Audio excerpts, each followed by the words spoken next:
Constitution series का आज है डे 27 और आज मैंने पढ़ा था चैप्टर नंबर 3 जो कि बात करता है स्टेट लेजिस्लेचर की, आर्टिकल 168 से 212 तक। अगर आप लोग ये वीडियो देख लेते हो तो आपको बैरेट खोलने की भी ज़रूरत नहीं पड़ेगी। इतना बैरेट को मैंने शॉर्ट कर दिया है तो बहुत हेल्पफुल रहेगा सबके लिए। टाइम लगा था मुझे इसको करने में काफ़ी।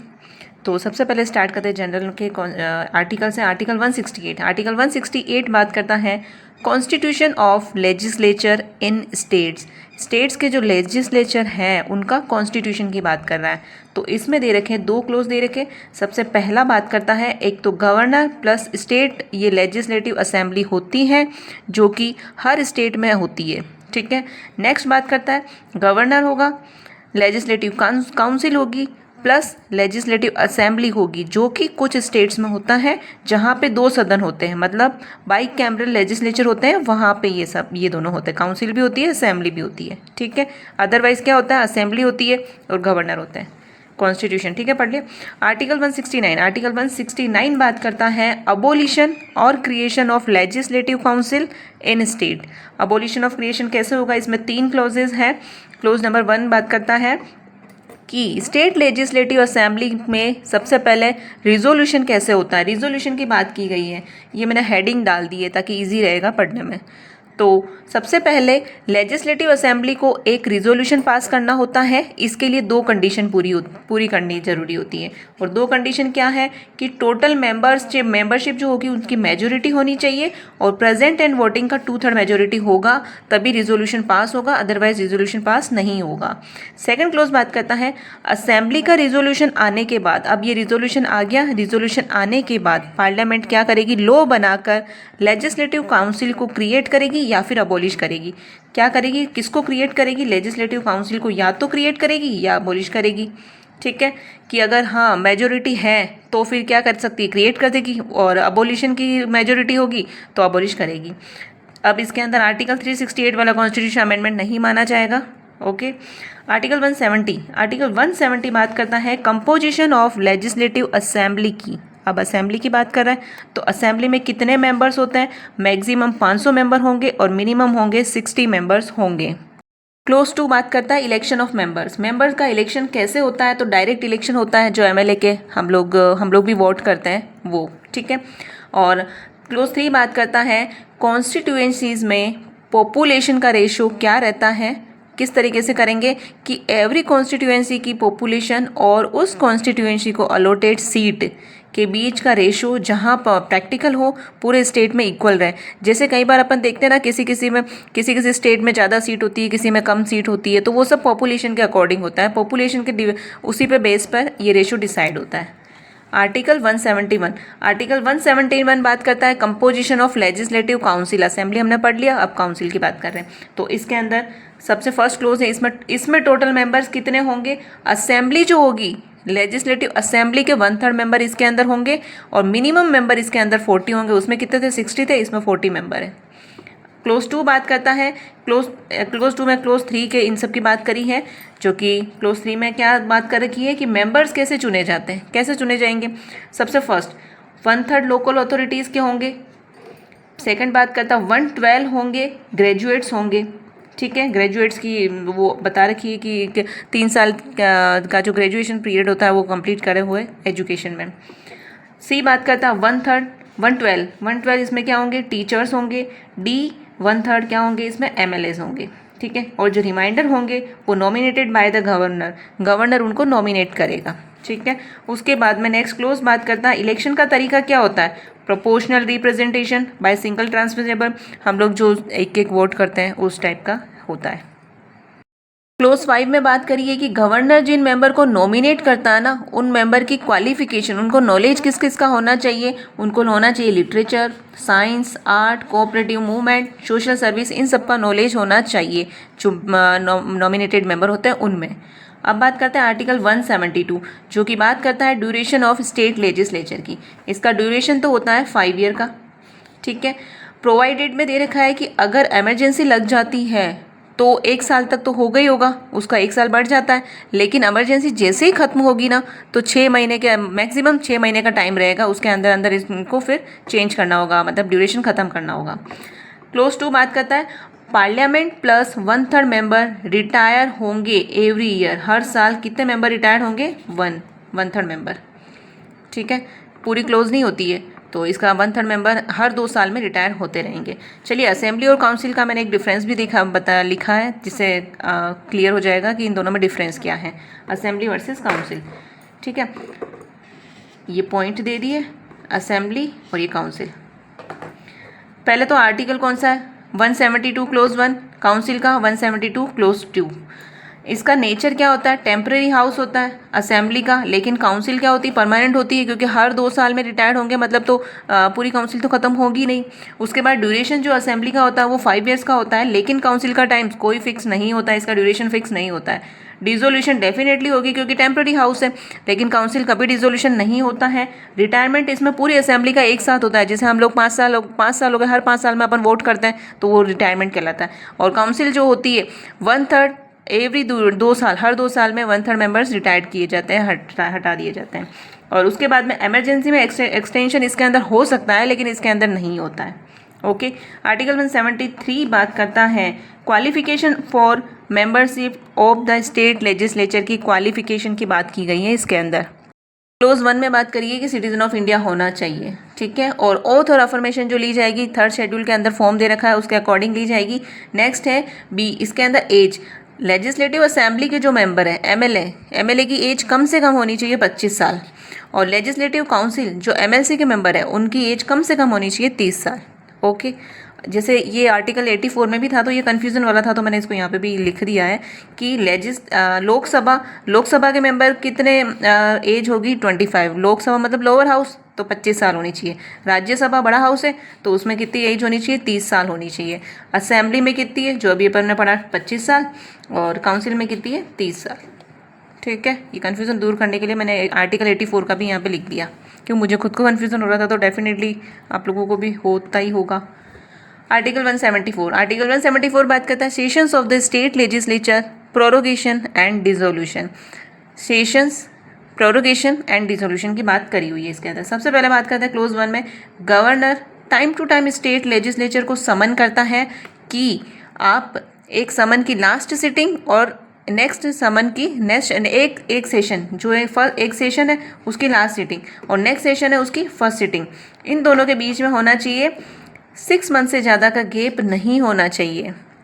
लास्ट सिटिंग और फर्स्ट सिटिंग में 6 महीने से ज़्यादा का गैप नहीं होना चाहिए। अब क्लोज 2 की बात करते हैं, गवर्नर के पास कितनी पावर है? 2 पावर है, या तो वो प्रोरोग कर सकता है या डिसॉल्व कर सकता है। प्रोरोग मतलब पूरे सेशन को ही ख़त्म कर दिया, ठीक है, सेशन को ख़त्म करना, और डिसॉल्व मतलब असेंबली को ख़त्म करना होता है। इन दोनों का मीनिंग मैंने इसीलिए लिखा था कि क्लियर हो जाए डाउट। आर्टिकल 175 बात करता है right of governor to address and send messages to the house और हाउसेस, मतलब हाउसेस को मैसेज सेंड कर सकता है, उनको एड्रेस कर सकता है। तो क्लोज 1 में बात करता है गवर्नर में एड्रेस दोनों हाउसेस को कर सकता है, एक हाउस को भी कर सकता है। सेकंड, सेंड मैसेज सेंड कर सकता है किसके रिगार्डिंग? बिल के रिगार्डिंग, और अदर कोई मैटर है तो उसके रिगार्डिंग उनको मैसेज भी सेंड किया जा सकता है। आर्टिकल 176 आर्टिकल 176 बात करता है special address by the governor. पहले नॉर्मल एड्रेस था, अब किसकी बात करी? Special address. स्पेशल एड्रेस में क्या होता है कि 2 क्लोज दे रखे हैं, हर जनरल इलेक्शन के बाद में लेजिस्लेटिव असेंबली के पहले सेशन में और हर साल के पहले सेशन में स्पेशल एड्रेस दिया जाता है। जनरल इलेक्शन हो गया, ठीक है, उसमें लेजिस्लेटिव के पहले सेशन में ही दिया जाएगा, असेंबली के पहले सेशन में स्पेशल मैसेज दे दिया जाएगा, लेकिन हर ईयर के पहले सेशन में, हर साल के पहले सेशन में स्पेशल एड्रेस दिया जाएगा। ठीक है, नेक्स्ट है एड्रेस में क्या होगा? गवर्नर अपने एड्रेस में गवर्नमेंट के लेजिस्लेटिव प्रोग्राम जो भी होंगे उनके बारे में लिखेगा, पॉलिसीज़ के बारे में, ये ब्रॉड पिक्चर्स रखता है, मतलब सब बताएगा कि ऐसा ऐसा होगा, जो अपन नहीं देखते कि डिसाइड हो गया कि भाई यहाँ पे विकास होगा, ऐसा होगा, वैसा होगा, वो सारा का सारा। आर्टिकल 177 बात करता है right of ministers and advocate general as respect the houses. बोलने का राइट है उनको, पार्टिसिपेट करने का राइट है, अदरवाइज कोई राइट नहीं है उनके पास। ठीक है। नेक्स्ट टॉपिक आ जाता है officers of the state legislature के कौन कौन से ऑफिसर्स होंगे। आर्टिकल 178 बात करता है द स्पीकर होगा इसके अंदर and deputy speaker of the legislative assembly के मेंबर होंगे। मतलब लेजिस्लेटिव असेंबली अपने मेंबर्स में से ही स्पीकर और डेप्यूटी स्पीकर को इलेक्ट करती है। आर्टिकल 179 बात करता है इनका vacation and designation and removal form the officers of speaker और डेप्यूटी स्पीकर। पहले तो इनको अपॉइंट कर दिया, अब इनका रेजिग्नेशन कैसे होगा। तो ऑफिस वैकेंट कब होगा, एक एब्सेंट अलग होता है, वैकेंट अलग होता है। तो पहले वैकेंट की बात करते हैं। वैकेंट कब होगा, जब असेंबली का मेंबर ही नहीं रहता है, वो रिज़ाइन दे देता है या फिर उसको रिमूव कर दिया जाता है, तब क्या होगा, ऑफिस वैकेंट हो जाएगा। क्लोज बी बात करता है कि रेजिग्नेशन किसे देंगे, स्पीकर डेप्यूटी स्पीकर को देगा, डेप्यूटी स्पीकर स्पीकर को देगा रेजिग्नेशन, ईजी है बहुत। सी बात करता है रिमूवल कैसे होगा। रिमूवल जो होता है रिजोल्यूशन पास होता है, इफेक्टिवली मेजोरिटी होती है, उसमें 14 डेज का नोटिस दिया जाता है। तो इस तरीके से होता है रिमूवल। रिमूवल के लिए सबसे पहले रिजोल्यूशन पास होना ज़रूरी है, फिर मेजोरिटी जो होती है उसमें होना चाहिए कि तो वोट आ गए, और 14 डेज का इसमें नोटिस देना ज़रूरी है। आर्टिकल 180 बात करता है power of the deputy speaker की पावर क्या होगी और other person to perform the duties of the office और टू एक्ट एज स्पीकर। एक तो डिप्यूटी स्पीकर की और स्पीकर की पावर जो परफॉर्म करता है स्पीकर के रूप में, है ना। तो इसमें ऐसा है कि अगर स्पीकर वैकेंट है तो डेप्यूटी स्पीकर वर्क करेगा, और अगर डेप्यूटी स्पीकर भी वैकेंट है तो गवर्नर क्या करेगा, किसी पर्सन को नॉमिनी करेगा, किसी पर्सन को अपॉइंट करेगा उसको। लेकिन अगर ये दोनों अब्सेंस है, ये छुट्टी पे है, वैकेंट है मतलब तो पोस्ट ही खाली है, लेकिन अगर वो छुट्टी पे गए हैं तो स्पीकर की जगह डेप्यूटी स्पीकर करेगा, लेकिन ये डेप्यूटी स्पीकर भी छुट्टी पे चला गया तो रूल्स ऑफ प्रोसीजर के रूल्स के अकॉर्डिंग चलेगा, मतलब उन सब में से ही किसी न किसी को एक को अपॉइंट कर दिया जाएगा। आर्टिकल 181 बात करता है द स्पीकर और the deputy speaker not to preside while a resolution for his removal from office is under consideration. मतलब उनका खुद का रिजोल्यूशन हो रहा है, ठीक है, उनको खुद को हटाया जा रहा है, तो वो प्रेसाइड नहीं करेंगे वहाँ पे, लेकिन क्या कर सकते हैं, नोट प्रेसाइड नहीं करेंगे, लेकिन वो बोल तो सकते हैं, वोट भी दे सकते हैं, लेकिन कास्टिंग वोट नहीं दे सकते। कास्टिंग वोट का मतलब ये हो गया कि दोनों तरफ वोट इक्वल आ गए, जैसे 200 मेंबर है तो 100 वोट आ गए, और स्पीकर और डेप्यूटी स्पीकर बैठे हुए, तो इस जगह इन दोनों का कास्टिंग वोट नहीं चलेगा, नो कास्टिंग वोट, क्योंकि वो तो उनके फेवर में ही करेंगे डेफिनेटली ऐसे। आर्टिकल 182 बात करता है the chairman and the deputy chairman of the legislative council. 2 chairman होंगे, ठीक है, एक तो स्पीकर होगा और डेप्यूटी स्पीकर होगा। Chairman and the deputy chairman of the, इसमें कहते होंगे डेप्यूटी चेयरमैन, एक तो स्पीकर और एक डेप्यूटी स्पीकर होगा। 183 आर्टिकल 183 बात करता है vacation and resignation of and removal from the offices of chairman and deputy chairman का। पहले हमने उनका पढ़ा था, अब ये पढ़ रहे हैं। तो इसके अंदर ऐसा है कि मेंबरशिप अगर नहीं है तो डेफिनेटली उनकी पोस्ट नहीं रहेगी। अगर वो मेंबर नहीं रहेंगे असेंबली के तो फिर उनकी मेंबरशिप कैसे रहेगी, मतलब मेंबरशिप है ही नहीं तो पोस्ट कैसे रहेगी वहाँ पे। नेक्स्ट है रेजिग्नेशन किसको दिया जाएगा, स्पीकर डेप्यूटी स्पीकर को, डेप्यूटी स्पीकर स्पीकर को देंगे। और रिमूवल कैसे होता है, majority of all the then members, मतलब जितने मेंबर प्रेजेंट है ना उनसे वोटिंग करवा दी जाएगी और फिर उससे उनका रिमूवल किया जा सकता है। आर्टिकल 184 बात करता है power of the deputy chairman की पावर और अदर पर्सन जो कि परफॉर्म करेगा चेयरमैन का। जो पहले हमने स्पीकर का पढ़ा था, अब चेयरमैन का पढ़ रहे हैं कि अगर चेयरमैन वैकेंट है तो डेप्यूटी चेयरमैन करेगा, और डेप्यूटी चेयरमैन भी अगर वैकेंट है तो गवर्नर अपॉइंट करेगा काउंसिल में किसी भी मेंबर को। अगर एब्सेंट है तो डेप्यूटी चेयरमैन करेगा, और डेप्यूटी चेयरमैन भी एब्सेंट है, रूल्स ऑफ प्रोसीजर सेम ही है उसका और इसका, ठीक है। आर्टिकल 185 बात करता है कि द चेयरमैन और the deputy chairman not to preside, बिल्कुल प्रेसाइड नहीं करेंगे जब उनका खुद का रिमूवल हो रहा होगा तो, ठीक है। तो प्रेसाइड तो नहीं करेंगे, बोल सकते हैं, वोट कर सकते हैं, कास्टिंग वोट नहीं कर सकते, सेम उसके जैसे ही है। आर्टिकल 186 बात करता है salaries and allowances of the speaker and the deputy speaker and the chairman and deputy chairman. इनमें सबकी सैलरी की बात कर दी, जितना अभी अपन ने पढ़ा उन सबकी सैलरी की बात करी, जो कि कौन फिक्स करता है, स्टेट लेजिस्लेचर फिक्स करता है। जब तक ये फिक्स नहीं कर देता तब तक कौन, सेकंड शेड्यूल के अकॉर्डिंग सैलरी अलाउंसेज दिए जाएंगे। आर्टिकल 187 बात करता है secretariat of state legislature. Secretariat में ऐसा होता है कि ईच हाउस के लिए सेपरेट सेक्रेटेरिएट स्टाफ होगा, ठीक है। और नेक्स्ट बात करता है स्टेट लेजिस्लेचर लॉ बनाकर स्टाफ को क्या करेगी, लॉ बनाएगी, फिर स्टाफ को क्या करेगी, रिक्रूटमेंट करेगी।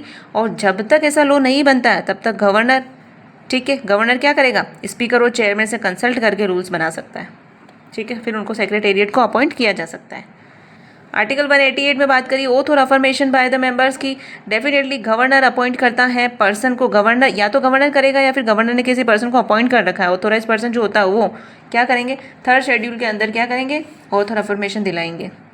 आर्टिकल 189 बात करता है voting in houses, power of houses to act notwithstanding vacancies and quorum में। देखिए वोटिंग में क्या है, चेयरमैन और डेप्यूटी चेयरमैन वोट नहीं करेंगे, अगर वोट टाई हो जाता है तो वोट करेंगे, अदरवाइज नहीं करेंगे। नेक्स्ट बात करता है वैकेंसी अगर है तो भी प्रोसीडिंग्स इनवैलिड नहीं होगी। थर्ड बात करता है कॉरम की।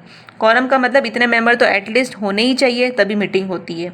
तो कॉरम में ये होता है कि 10 मेंबर या फिर 1/10 of the total member which ever is greater होने चाहिए एटलीस्ट कॉरम में। अगर कॉरम नहीं है तो मीटिंग को क्या किया जाएगा, एडजर्न कर दिया जाएगा, सस्पेंड कर दिया जाएगा कि भाई आगे रखेंगे, हम अभी नहीं रख सकते। ठीक है। आर्टिकल 190 बात करता है कि वैकेशन ऑफ सीट्स की बात करता है।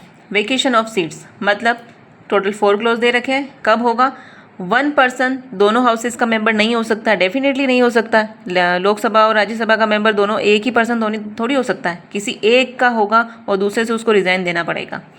सेकंड क्लोज बात करता है 2 स्टेट्स की लेजिस्लेचर नहीं हो सकती है, डेफिनेटली नहीं होगी। थर्ड बात करता है डिस्क्वालिफिकेशन। डिस्क्वालिफिकेशन आर्टिकल 191 क्लोज 1 में दे रखी है, जो कि हम आगे पढ़ेंगे इसके अंदर, वो वाली क्वालिफिकेशन डिस्क्वालिफिकेशन नहीं होनी चाहिए।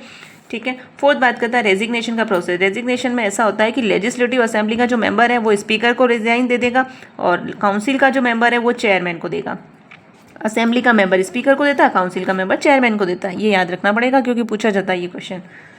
आर्टिकल 191 बात करता है डिस्क्वालिफिकेशन की, कि डिस्क्वालिफिकेशन क्या होगी मेंबर्स में। तो सबसे पहला ऑफिस ऑफ प्रॉफिट अगर ज्वाइन कर रखा है तो डिस्क्वालीफाई कर दिया जाएगा। अनसाउंड माइंड, अनचार्ज, इंसॉल्वेंट है वो, और सिटीजन ऑफ इंडिया नहीं रहा, अब उसने फॉरेन कंट्री की सिटीजनशिप ले ली है तो। और ई बात करता है पार्लियामेंट के कोई लॉ बनाया उसके अकॉर्डिंग अगर कोई डिस्क्वालिफिकेशन में फॉल करता है तो ये डिस्क्वालिफिकेशन होगी। ठीक है।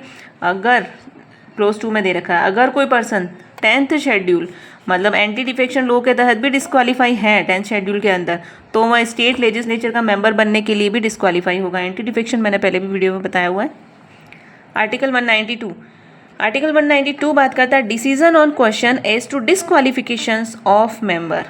डिसीजन ऑन क्वेश्चन किस पर, as to disqualification of member, कि डिसीजन कौन करेगा, गवर्नर करेगा, लेकिन कैसे करेगा, इलेक्शन कमीशन से ओपिनियन लेकर। अकेला गवर्नर डिसाइड नहीं करेगा, ओपिनियन लेकर डिसाइड करेगा, वो भी इलेक्शन कमीशन का ओपिनियन लेकर। 193 बात करता है पेनल्टी की। Penalty for sitting and voting before making auth और अफर्मेशन अंडर आर्टिकल 188 और व्हेन नॉट क्वालिफाइड और व्हेन डिस्क्वालीफाइड। मतलब आप डिस्क्वालीफाई हो या फिर क्वालिफाई नहीं हो या फिर आपने ओथ और अफर्मेशन नहीं ली तो भी आप बैठ गए और आपने वोटिंग भी कर दी, ऐसा थोड़ी होता है, ऐसे तो हर कोई बैठ जाएगा। तो फिर इसके लिए आपको चार्ज देना पड़ेगा पर डे के हिसाब से 500 रुपये। ठीक है। अरे वाइब्रेट हो रहा है बहुत। आर्टिकल 194 बात करता है power, privileges etcetera of the house of legislature. Power बतानी है, प्रिविलेजेस किसके, house of legislature and of the members and committees thereof. सबसे पहली पावर है फ्रीडम ऑफ स्पीच, बोल सकते हैं, वोट कर सकते हैं, वोट पर वोट कर सकते हैं लेकिन कोर्ट की लाइबिलिटी नहीं है ये। प्रिविलेजेस एंड इम्यूनिटीज़ पार्लियामेंट जो लॉ बनाएगा उसके अकॉर्डिंग मिलेंगे। और फोर्थ बात करता है कमिटीज़ और ऑथोराइज पार्टिसिपेट कर सकते हैं इसके अंदर। ठीक है। आर्टिकल 195 बात करता है सैलरीज एंड अलाउंसेस जो कि डिटरमाइन की जाएगी स्टेट लेजिस्लेचर से। ठीक है। आर्टिकल 196 बात करता है provision as to introduction and passing of bill. Introduction और पासिंग ऑफ बिल, इसमें ऐसा है कि जो बिल होगा ना दोनों हाउस में इंट्रोड्यूस होगा। बिल कहाँ होंगे, दोनों हाउस में इंट्रोड्यूस तो होगा लेकिन दोनों हाउस का एग्री होना भी ज़रूरी है इसके लिए कि हाँ पास करना है तो। और थर्ड क्लोज में बात करिए कि बिल काउंसिल में तो पेंडिंग है, काउंसिल में पेंडिंग है और असेंबली क्या हो गई, डिसॉल्व हो गई, तो इस कंडीशन में लैप्स नहीं होगा बिल। ठीक है। लेकिन असेंबली में पेंडिंग है तो फिर इस कंडीशन में लैप्स हो जाएगा। ठीक है। काउंसिल में पेंडिंग चल रहा है, असेंबली में डिजोल्व हो गया तो नो लैप्स, लेकिन असेंबली में पेंडिंग है तो लैप्स हो जाएगा। ठीक है, मैं इसकी कुछ ट्रिक बताऊंगी, अलग से वीडियो बनाऊंगी मैं इस चैप्टर की पूरी ट्रिक बना के। आर्टिकल 197 बात करता है restriction on powers of legislative council as to bills other than money bill होगा। ओके, इसके अंदर क्लोजेज 1 में दे रखा है, क्लोज 1 में कि अगर, थोड़ा डिटेल में बताया हुआ है लेकिन बैरेक्ट से बिल्कुल शॉर्ट कर दिया, अगर लेजिस्लेटिव असेंबली में बिल पास होकर काउंसिल में जाता है, और काउंसिल ये फर्स्ट टाइम होता है ऐसा, ठीक है। पहली बार में क्या होता है कि लेजिस्लेटिव असेंबली से बिल पास हो गया और फिर काउंसिल में चला गया, तो काउंसिल अगर क्या कर रही है, रिजेक्ट कर रही है, ठीक है, 3 मंथ तक बिल पे कोई एक्शन नहीं लेती है, या ऐसे अमेंडमेंट के साथ बिल पास करती है जिसे असेंबली एक्सेप्ट ही नहीं करती है, तो असेंबली फिर से बिल को पास करेगी। ठीक है, इन सब कंडीशन में पहली बार में। लेकिन दूसरी बार क्या होता है कि अगर लेजिस्लेटिव असेंबली में बिल दोबारा पास होगा, सेकंड टाइम में दोबारा पास करके काउंसिल में भेजा जाता है और काउंसिल फिर से उसको क्या कर देती है, रिजेक्ट कर देती है, या फिर 1 महीने तक कोई एक्शन नहीं लेती। पहले 3 महीने तक था, फिर दूसरे में फिर सेकंड टाइम जब भेजा तब 1 महीने तक फिर भी कोई एक्शन नहीं लेती है, और या फिर ऐसे अमेंडमेंट करती है जो उस वक्त फिर से असेंबली एक्सेप्ट नहीं करती है, तो क्या करेंगे कि बिल को असेंबली द्वारा दूसरी बार पास किए गए फॉर्म में दोनों हाउसेस से फिर तो पास ही माना जाएगा कि भाई ये कोई रिएक्ट ही नहीं कर रही है, रिजेक्ट कर दिया फिर से, या एक्शन ही नहीं लिया और हम लोग इसके अमेंडमेंट को एक्सेप्ट ही नहीं कर पा रहे, तो डेफिनेटली उस बिल को पास माना जाएगा। ठीक है, कि काउंसिल की क्या पावर होती है, ओनली डिले करने की, वीटो करने की नहीं होती है। काउंसिल की जो पावर होती है ना, डिले कर सकती है, वीटो नहीं कर सकती है। अब बात करते हैं वीटो। वीटो क्या होता है, वीटो पावर नहीं बोलते, सुना होगा। वीटो पावर मतलब ये होता है कि रोकने की पावर होती है, और अगर एब्सोल्यूट वीटो यूज़ कर लिया हमेशा के लिए रोक दिया। ठीक है, वीटो कर सकती है, रोक सकती है। ठीक है, ऐसा दे रखा है कि वीटो करने की पावर नहीं होती है। वीटो, एब्सोल्यूट वीटो मतलब हमेशा के लिए रोक देना, वीटो मतलब रोकने की पावर, तो कि वीटो नहीं कर सकती, रोकने की पावर नहीं है। आर्टिकल 198 में बात करिए कि special procedure in respect of money bill. Money bill के स्पेशल प्रोसीजर क्या होंगे कि मनी बिल है ना, जो नॉट इंट्रोड्यूस होगा लेजिस्लेटिव काउंसिल में। ओके, काउंसिल में इंट्रोड्यूस नहीं होगा। सेकंड बात करता है कि मनी बिल असेंबली से पास हो जाता है और उसे असेंबली काउंसिल के पास भेजती है। काउंसिल उसको क्या कर सकती है, रिजेक्ट भी कर सकती है, अमेंडमेंट के लिए रिकमेंडेशन कर सकती है, और 14 डेज में असेंबली को रिटर्न करना होता है। लेकिन अगर असेंबली 14 डेज में रिटर्न नहीं करती है तो इस कंडीशन में बिल को पास माना जाएगा। ठीक है, आर्टिकल 199 जो है वो मनी बिल की बात करता है। तो मनी बिल की डेफिनेशन मैंने आर्टिकल 110 में बहुत अच्छे से बता दी, जो कि डे 22 के वीडियो में है, आप लोग देख सकते हो।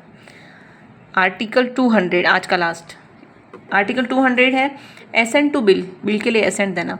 स्टेट लेजिस्लेचर से बिल पास होने के बाद गवर्नर के पास क्या ऑप्शन होते हैं, ये चीज़ इस आर्टिकल में बताई हुई है। तो इसके गवर्नर के पास में क्या होता है, 4 ऑप्शन होते हैं। ठीक है, ब्लर हो गया थोड़ा सा। गवर्नर चाहे तो एसेंट दे सकता है, ठीक है, एसेंट को विदहोल्ड कर सकता है और बिल को वापस भेज सकता है। ठीक है, लेकिन मनी बिल होगा तो उसको नहीं भेजेगा, बाकी दूसरे बिल को भेज सकता है, और प्रेसिडेंट के कंसिडरेशन के लिए रिजर्व कर सकता है, ये 2 चीज़ें हैं। तो आज मैंने ये वाला टॉपिक किया था जो कि इतना इंटरेस्टिंग लगा नहीं हालांकि, लेकिन मैंने क्या कि बैरेक्ट को शॉर्ट लैंग्वेज करने में ही मेरा काफ़ी सारा टाइम चला गया, तो इसके लिए कोई ट्रिक बना नहीं पाई हूँ हालांकि, लेकिन मैं कोशिश करूँगी कि मैं अलग से इस चैप्टर पर कोई ट्रिक बनाऊँ और मैं आप लोगों के साथ ज़रूर शेयर करूँ, जो कि मुझे भी हेल्पफुल रहेगा, आप लोगों के लिए भी रहेगा। अगर आप लोगों को मेरा ये पढ़ने का तरीका समझ में आए और आप लोगों के लिए भी हेल्पफुल रहे तो प्लीज़ वीडियो को लाइक, शेयर, सब्सक्राइब करें। कितने दिन हो गए अभी तक मुझे किसी ने भी सब्सक्राइब नहीं किया, और ना ही वीडियोस पे कोई व्यूज़ है, हालांकि कमी है कुछ, तो मुझे पता भी नहीं चल रही है क्या कमी है, तो प्लीज़ कमेंट सेक्शन में। इसके बाद जो 200 तक आज कर दिए, इसके बाद जो आगे के क्लोजेस बचे हुए हैं वो हम नेक्स्ट वीडियो में करेंगे, मतलब जितने शॉर्ट होंगे शॉर्ट करने की कोशिश करूँगी, और कुछ कमी हो तो प्लीज़ मुझे मैसेज करें, कमेंट करें।